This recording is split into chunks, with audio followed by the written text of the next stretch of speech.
হুজুর, বড় দুলা ভাই আমার আব্বার মতো। হুজুর, ভাবি আমার মায়ের মতো। এই কথা বলে সামনে পর্দার কোনো খেয়াল করে না। ভাবি, দুলা ভাই, এই জিনিসগুলো ভাই আলহাম্মু কাল মাউত। নবীজি বলেছেন যে দেবর সে তো মৃত্যুর মতো।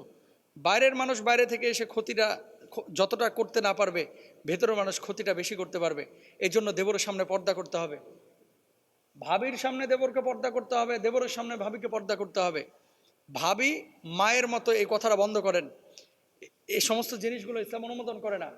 দুলাভাই বাবার মতো, এই সমস্ত জিনিস ইসলাম অনুমোদন করে না। দুলাভাই গেলে অনেকে আসে, মানে পারে না যে দুলাভাইয়ের সাথে বাইক নিয়ে বসে পেছন থেকে ঝাপটায় ধরে। এরকম আছে অনেক শালিকারা, খুব ঘেঁষাঘেঁষি করে দুলাভাইয়ের সাথে। কেন? ইসলাম অনুমোদন করে না। দুলাভাই দুলাভাইয়ের জায়গায় আপনার বোনকে বিয়ে করেছে, আপনারা কিন্তু বিয়ে করে নাই, এবং আপনার জন্য বিয়ে জায়েজ নাই। আপনার বোন যতদিন তার স্ত্রী থাকবে। সুতরাং দুলাভাইয়ের সামনে পর্দা করতে